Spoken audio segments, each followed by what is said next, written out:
Hi, everyone. You're listening to After Hours. I'm Youngme. I'm Felix. And I'm Mihir. So I'm coming to you remote. And yesterday, I looked out my window and it was snowing like crazy. No. Wow. You Yes. were in Vermont? I am. And it snowed yesterday. Oh my pretty God. heavy snow. Did it it was make so you happy? beautiful. It did. Yeah. The first snow Yes. Fantastic. Amazing. is fantastic. It's so true. But I think this is the time when New England shines. You know, the colors are spectacular. There's a little chill in the air. yeah. I just find it to be completely exhilarating and fantastic. I agree with you. So, Mihir, is that why you came in excited tonight? Because you're exhilarated by the change in seasons? Exactly. That and all the fascinating issues going on with chip companies and supply chain issues. That's Yes. what I want to talk about. Wait a minute. We're talking about supply chains again? Yes, but this time it's even more interesting because it's about chips and the industry behind the chips and trying to understand what's going on in that world of Intel and NVIDIA and Taiwan Semiconductor. But particularly Intel, there's some really, really fascinating things going on in that industry. And I want to get your take on it. yeah. And then we each brought in a headline that we wanted to talk about as well, right? Yeah. Yes, yeah. Okay. Sounds great.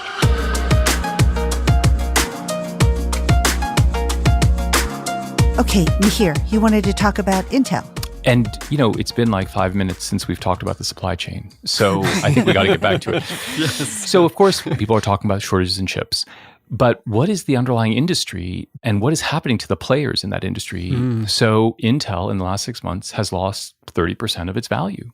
At the same time, companies that you may not have even heard of are now like the 7th and 8th largest companies in America. So once you get past all the common names, Apple and Google and everyone else, you end up with NVIDIA and Taiwan Semiconductor. These are the chip players. And in fact, if you had, instead of buying Intel 6 months ago, had bought NVIDIA, you would have doubled your money. So there's a lot going on in the background here. And in particular, what I find fascinating with what's happening with Intel is they are really stumbling. And they're stumbling for several reasons. One is they're in these parts of the market that are maybe less interesting, like PC. But underneath it all is also a sense in which one of America's great technology companies of the last 50 years has had trouble keeping up with the remarkable likes of AMD, NVIDIA, and other folks. So what is Intel doing now? So if you think about the industry as basically being about design and manufacturing, Intel's proposition was always, we will come, for example, to Apple and say, we will design and manufacture your chips. So what has been happening recently? Companies have been wanting to design their own chips and then work potentially with manufacturers separately, which is what Apple now does. So then Apple now designs its chips and then works with manufacturers like Taiwan Semiconductor and Samsung in the background. So what is Intel's reaction to this? So what they've decided to do is take a big bet and do even more manufacturing than they ever have done before. And they're effectively going to be doubling CapEx. So just to get an order of magnitude of the numbers, they're pouring $25 billion into the ground this year, next year, and the year after, which is just remarkable amounts of CapEx in places like Arizona to create domestic foundries that will be strict manufacturing capacity that will help Intel, but also could be bundled to other people who now want to design their own chips. Including the Department of Defense. Including the Yes. DoD. In part, it's subsidized by the Department of Defense because they're worried about we don't really have domestic production capacity. Indeed. And this is part of what the Biden administration has done, which is try to put an emphasis on domestic chip capacity. You know, Taiwan Semiconductor is going to be in Arizona too, though. But the last thing I just wanted to say about this is, for Intel, it feels like a binary moment, which is they have fallen behind. And the new CEO, who's a really interesting guy, Pat Gelsinger, is doubling down and saying, we are going to go into the most capital-intensive piece of the chain and double down. And that is either going to work and be amazing, or it's not. And so it feels like a kind of binary moment for the company. A couple things have happened, I think, over the last 12 to 18 months that have really brought this to the fore. So number one, I think we have all realized how pervasive chips are. and what happens when that supply chain gets disrupted. Right. So we had never really thought about how many chips are in an automobile. We never thought about our washing machines. And at the same time, how heavily dependent we are on a very small number of players that are producing chips in a somewhat complicated supply chain. Right. But a second thing is that on the one hand, this is a conversation about business. Right. But on the other hand, it's a conversation about geopolitics and geopolitical vulnerability associated with huge swaths of our consumption being at the mercy of a few companies, some of which may not be U.S. companies. And then layered on top of that is recognizing even more acutely that we are living in a world where there are some countries out there, like China, for example, which is very comfortable with what we would call state-sponsored capitalism, where they are very happy to prop up the most important companies in China, whereas in the U.S., we have much more of an ambivalence toward that. So right now, you see Intel putting a lot of pressure on the U.S. government to subsidize even more. And it's a geopolitical question for us, but it's also a business question because we're a country that still embraces free markets. And perhaps the most important chokehold we haven't even spoken about. Among the companies that produce equipment that is used in semiconductor manufacturing, there's one type of company where we're literally left with a single entity. ASML in the Netherlands provides this type of equipment, and there's literally no substitute, and also no substitute in sight. And then guess what? A few years ago, the Netherlands agreed to sell it to China. And it was only after pretty heavy lobbying and intervention by the US that the sale got blocked. Right. And to your point, Youngme, imagine the geopolitics when you have a component that is so important. And then one just key ingredient only comes from one particular geography.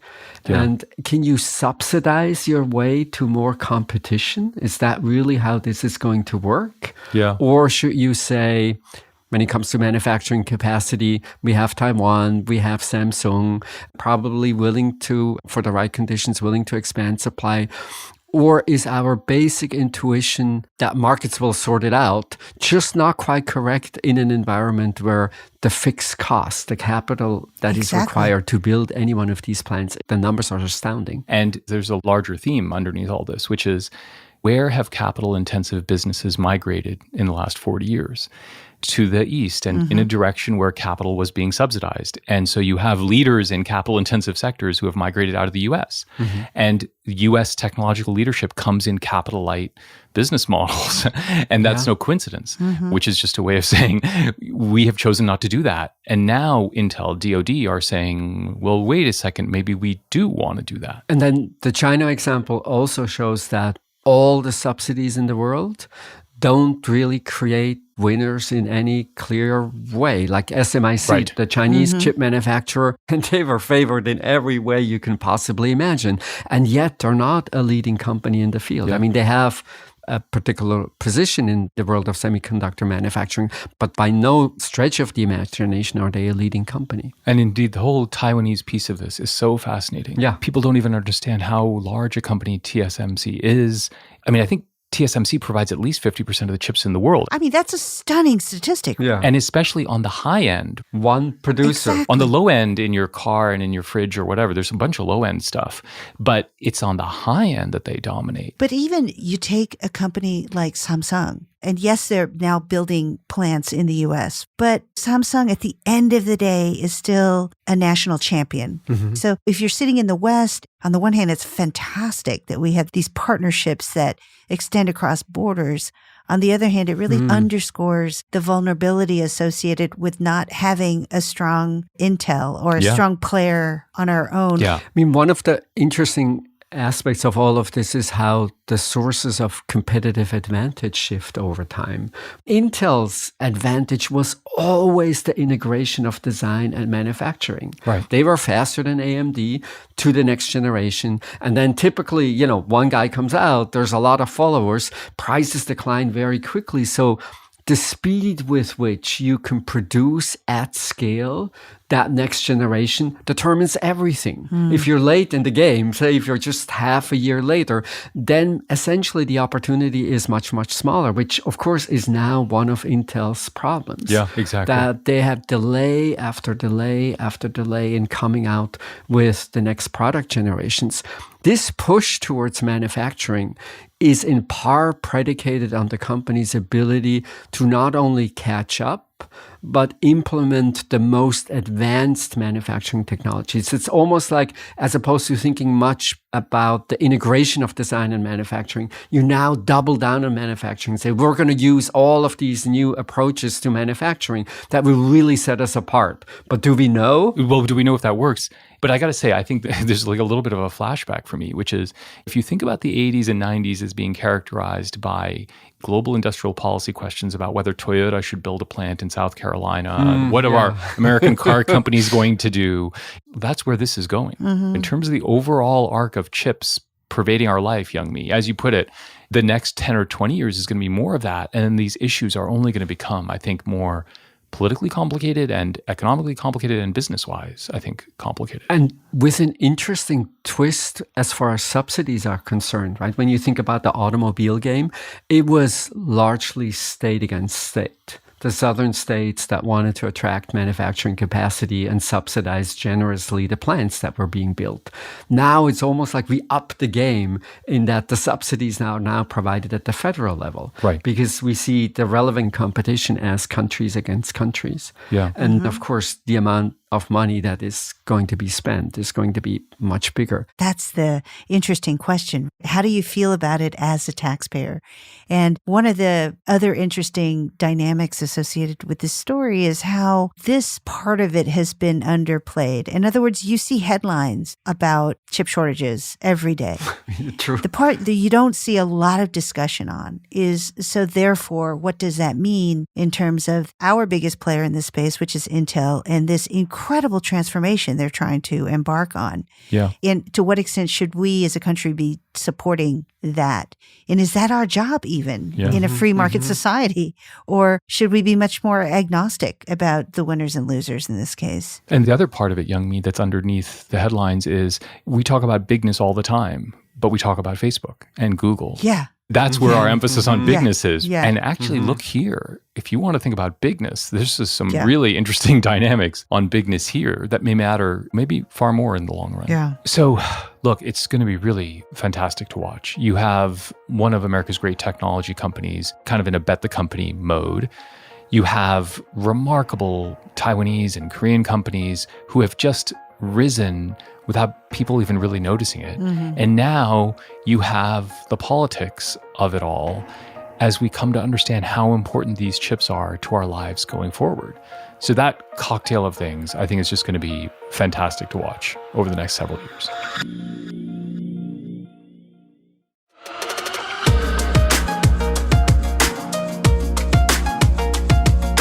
Okay, so we each brought in another story that we wanted to talk about. Felix, you want to go first? What'd you bring in? I saw this really interesting story. It's the kind of story that makes you step back and think about, oh my God, these big changes in the economy. And it felt so different from the current conversation. The current conversation is all about we can't find workers, wages are rising very quickly. And this story connected to a longer run trend that I don't think we talk about very often. So this is a group of people who study business dynamism. So since the 1980s, every year we have fewer new firms. Every year we have less exits. So the firms survive for some reason for a longer period of time.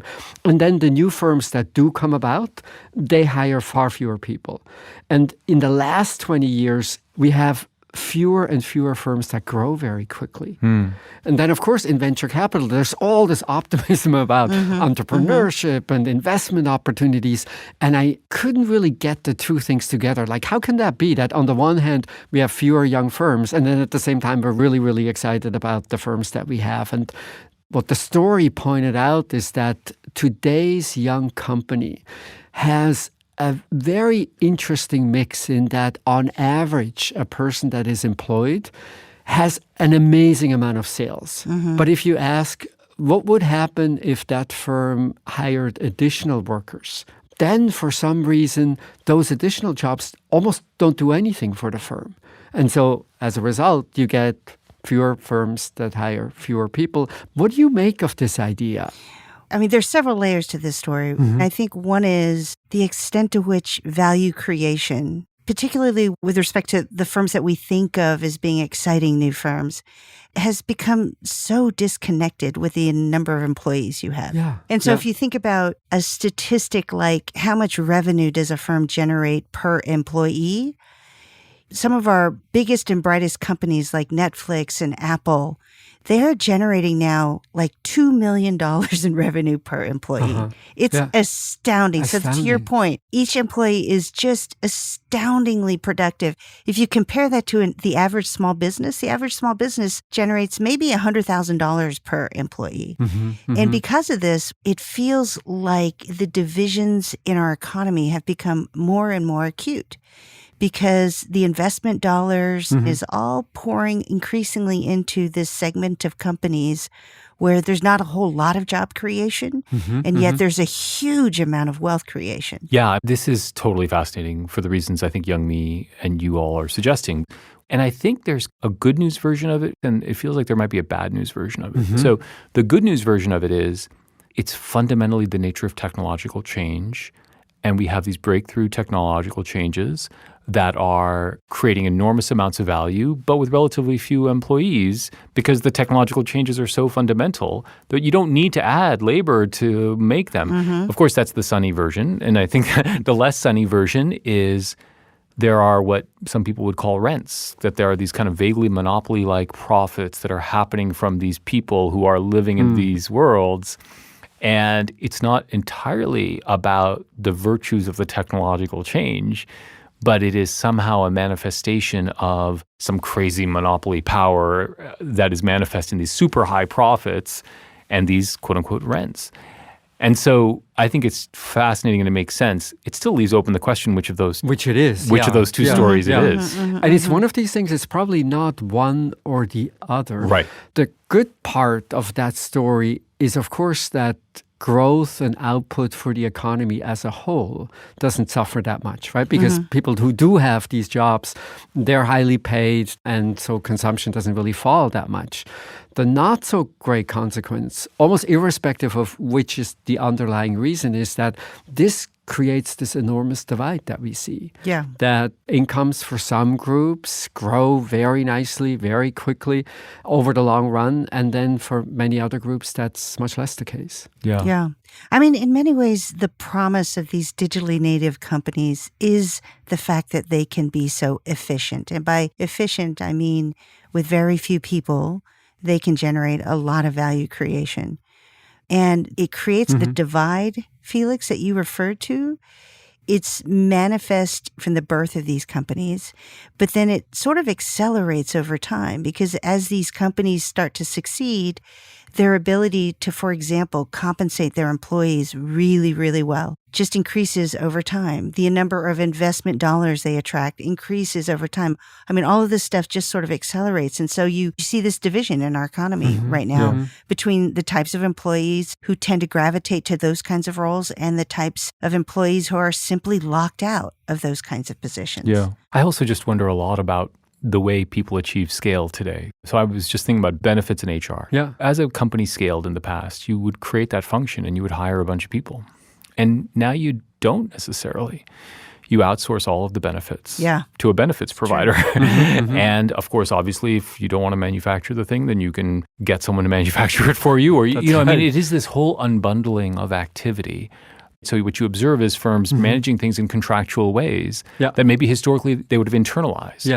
So part of it is this nature of technological change maybe. But I do wonder if there's an organizational form question or like a contracting question because I just think like as you grow, you don't hire a bunch of people in benefits anymore. This is one of the reasons why the underlying mechanism has such dramatic consequences for how we think about the health of the economy long term. If it's your story, Mihir, it's basically just a shift between sectors.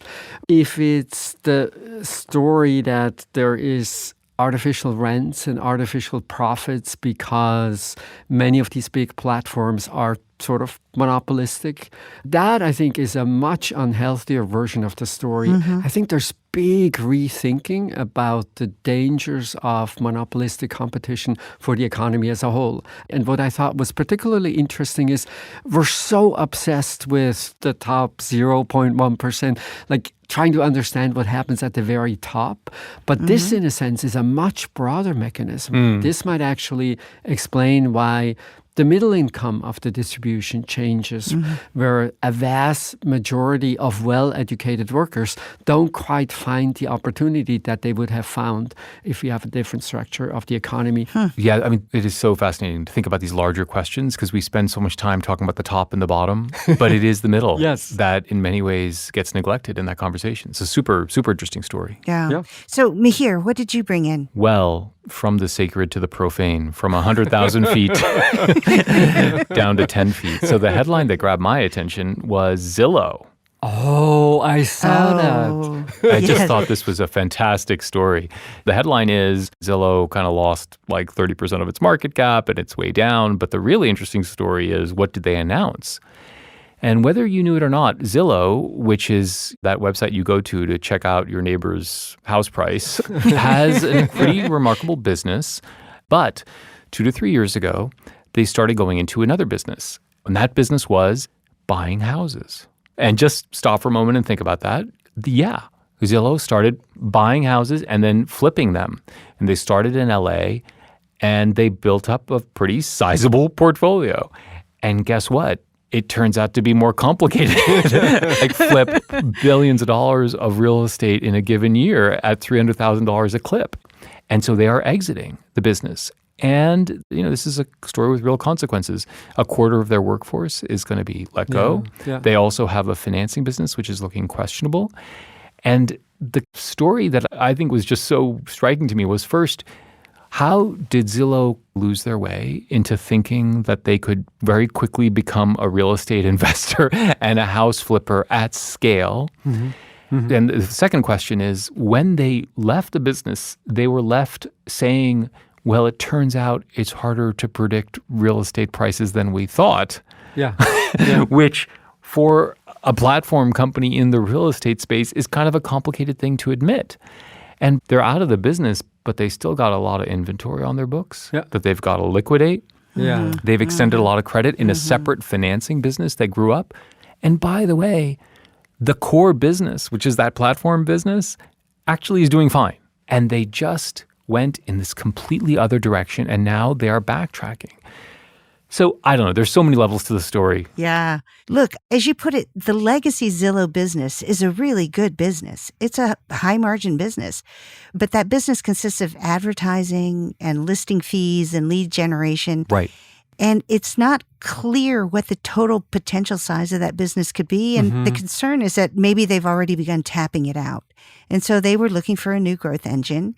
And so you would think that one of the primary advantages that a company like Zillow has in this market is its proprietary data. Right. And so you think, okay, imagine a business that can mechanistically and algorithmically flip houses based on having this advantage in understanding and being able to predict prices. On paper, is it crazy? I don't know that it's crazy, but it ended up being much, much more difficult than they anticipated. I mean, it's crazy to think that in the context of a market where home prices have been going up, up, they haven't been able to take advantage of this. But I guess your models aren't always as good as you think they are. I think you put your finger on it, which is, first off, there's this part of the story, which is, I love the story of like, oh yeah, we'll just AI, ML our way through this. And like, we'll get the prices right. And it's like, no, it's not like that. And then second, it's just losing your way because growth expectations have to be satisfied. Because they were stuck, by the way. Their stock was stuck for like a long time. For a long time, And then this was like meant to be the thing. And it just feels like, wow, when you're trying to feed the beast, you can convince yourself to do really, really crazy things. I mean, I understand it didn't work out, but I see it in a little more positive light. I think one of the things that is really interesting about the Zillow business model is, think about where house prices come from. So say you're trying to sell your home. to a first approximation, you have no idea how much he should charge. And so you hire this guy called a real estate agent. And what they will do is they will come with 7 quote-unquote comparables, which are homes in roughly the same neighborhood. They have a feel that they're sort of the same.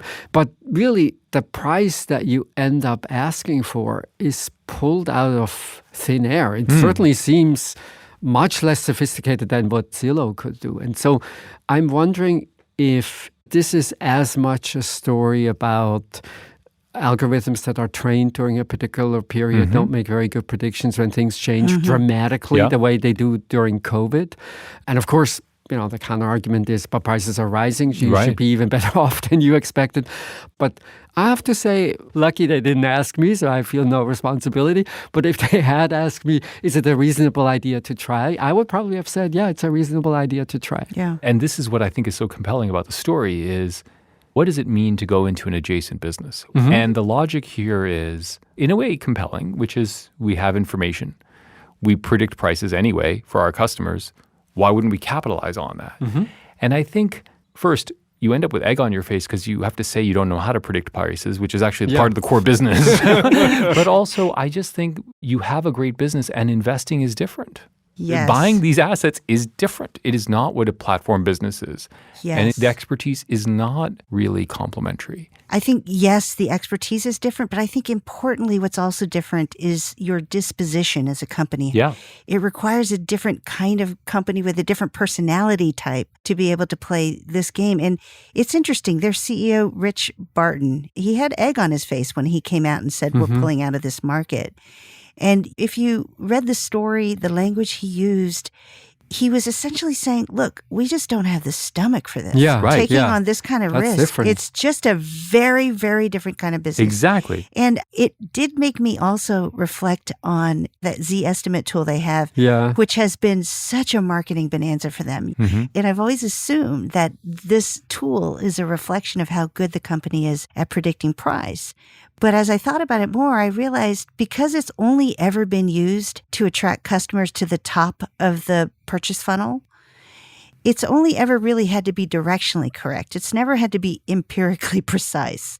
Not the kind of precision they need to be able to cover the not so great spreads they're trying to achieve from flipping these homes. So even if they're directionally correct, but they're off a little, the spreads aren't that great. Right. And so if you can't beat the spread, you're not going to make money. I just take your point about the stomach, kind of having the stomach for the business. Yeah. And I think that's the kind of complementarity that we don't see, right? So like, meaning, you're right, information. We know a lot of what's going on in local real estate markets. We got information, no question about that. Yeah, but is that what it really takes to do that business well? It is about the tolerance for risk. It is about having the stomach. Yeah. It's a whole different thing. Kudos to them for recognizing a mistake. It's nice to see them. That's true. Yeah. But I think it's going to continue to be a fascinating story to watch because they have to unload like a lot of inventory and it's on sale. Yeah. And it's not so straightforward to do that. And we'll see what ends up happening. So I think it's a fun story to watch over the next couple of months. So Youngme, what's your headline? What caught your attention? Oh, okay. So you know how I've been bringing in stories about space. Yes. This one is not about space because apparently some billionaires are obsessed with space, but other billionaires are focusing on the Earth. And so I brought in a story about Mark Lohr, who most recently ran Walmart's e-commerce business. But before that, he founded diapers.com and jet.com. But he's a billionaire. Yeah. And he has announced plans to build a new utopian city in the American desert, a city of the future called Telosa. I think I'm pronouncing that correctly. Now, what exactly is a city of the future, you ask? Well, it is a city that's been designed from the ground up for sustainability and a minimal carbon footprint with carefully designed transportation systems and water systems and equal access healthcare and schooling, designed to attract a really diverse population, diverse along multiple dimensions. It's expected to cost $500 billion to build and could eventually house 5 million people. And so he's out there raising money. And these are just early days, so who knows if it's ever going to happen. But the reason this caught my eye is that he is not the only one. So Bill Gates apparently is toying with the idea of building a smart city outside Phoenix. There are other folks also looking to build cities from the ground up. And I know the tendency when you hear a story like this is to roll your eyes, and maybe that's the right response. But it has made me wonder what the alternatives are. In other words, it's really hard to retrofit an existing city to be future-facing. And at least in this country, urban planning is typically mired in local politics. And so there's got to be a way forward. And I'm wondering, when you hear a story like this, do you consider it to be a viable alternative way for us to think about the city of the future? Or are you more skeptical about pie-in-the-sky ideas like this? I find it completely fascinating that people make these proposals. And the question that I find most interesting is, look at any real city. It's such a mess. I mean, really it's just is. ridiculous. It really is. Like the things that don't work, the things that are not coordinated. You would think building a competitor to an existing city is the easiest thing on the planet because our cities are so imperfect. And then every serious attempt to do so, just think about all the cities that China has tried to build. So I have two things that I find fascinating. The first one is when they do these presentations, they always show you the city once it's completely built and people have moved in. Right. You never see the phase where you're the first person in that city and there might be a lot of real estate. But in a sense, I think people vastly underestimate the coordination problem. If you could jump into a better future, many of these new city projects, what Saudi Arabia is doing now, the 100-kilometer city that's on a line, I think if you could jump into that future, I think it would actually be amazing, but you can't. You have to find the first 15 families who want to move there. And that, I think, is just much, much harder than people assume. Yeah, I confess I am so deeply skeptical, both because there's just not a lot of evidence that this works. And by the way, people have been trying. So in Korea, there's a fascinating planned city, Songdo. There's talk of another one. In Palestine, there's Rawabi. In Nigeria, there's Abuja, maybe one of the more successful ones. And, you know, it kind of did work maybe 100 years ago. So I think about Chandigarh in India, a super interesting example. But it always feels like these efforts by billionaires are contrived and they're vaguely mystical. So I think this one in particular, Youngme, he's like talking about a whole new way that citizens will have voice. No. Mihir, you don't want to read the details. The more you read the details, the more wacky this seems. And also it just feels like, you know, you guys kind of were characterizing cities as really screwed up. I mean, I love cities. I love our cities. And it is the chaos of them. And it is the way they morph and the way they change and the way we adapt that I find endlessly fascinating. And so why we would then say, no, let's do it de novo in the desert and let's see what happens. The reason I wanted to get your thoughts on it is I think we should be talking about cities more. They are both magnificent and they are disastrous in many ways. Right. Environmentally disastrous in many cases. They can be disastrous from a transportation standpoint, from a commuting standpoint. I mean, there's so many things broken about our cities and so many things to celebrate. And Mihir, you mentioned a number of examples. I think in some countries, the notion of a planned city is much more common. I mean, Singapore is a textbook example. Yeah. But the results in general, as you said, have been really mixed. I mean, is Dubai a success story or is it not? You could make both arguments.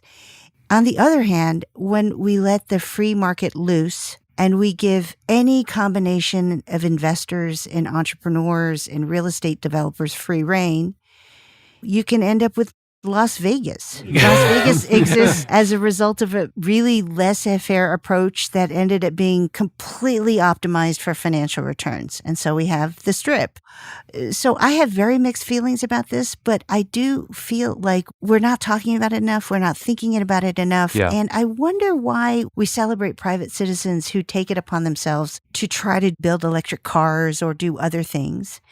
And yet, if someone decides to take it upon themselves to try to thoughtfully design a community, that feels like a kind of social engineering that really rubs us the wrong way. Because like you, I have the same ambivalence when I read stories like this, but I don't know what the answer is. So, Youngme, that's a really provocative way to think about it. And I guess my answer is there's a difference between engineering and social engineering. Yes. So kudos to people who think about engineering a better electric vehicle. Like, I'm excited about that. And then we all get to think about how it impacts society and we kind of come to an understanding of the way it changes our nature of interactions.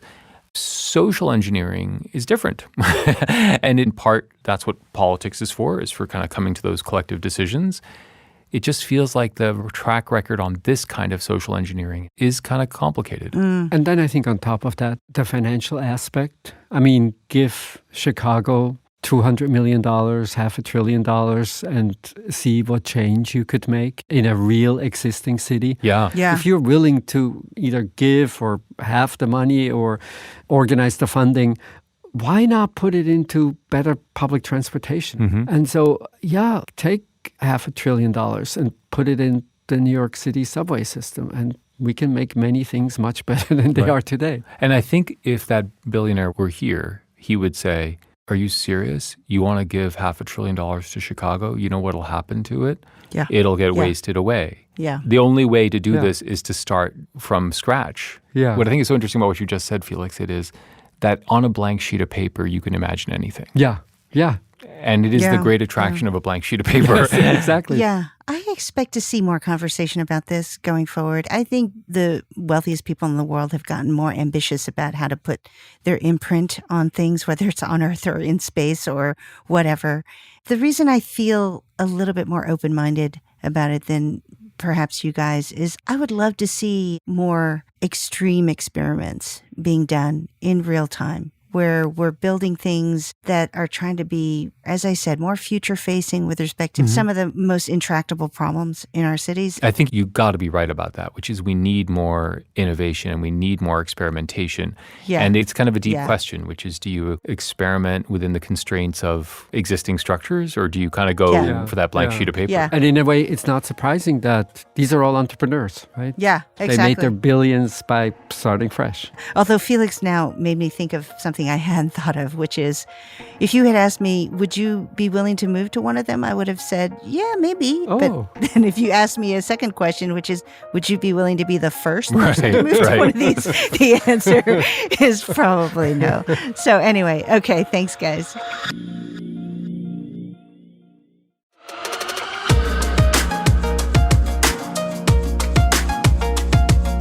Okay, recommendations. I'll go first because it's related to what we just talked about, which is I have a book that I read a while ago, but I thought of it as a result of this conversation about cities. And the book is called A History of Future Cities by Daniel Brook. And what he does is he goes back and he explores 4 cities that were designed to meet the challenges of the new century. And they're St. Petersburg, Shanghai, Mumbai, and Dubai. Oh, great cities. That's fantastic. And he list. takes you back to the original conception behind these cities and why they were constructed the way they were. And in the process of that, he kind of maps out the landscape of how people around the world think about the idea of a city. And so I would highly recommend it. It's been a few years since I read it, but ahead of this taping, I went back and took another look at it, and it's good. Wow, that Great. sounds fascinating. That sounds great. And what a coincidence. I was reminded by the conversation also of a podcast, actually, that I heard that was about a utopian city. The podcast is Flung with Salim Reshamwala. And he takes you to North Carolina, he and a friend. And they go to a place called Soul City.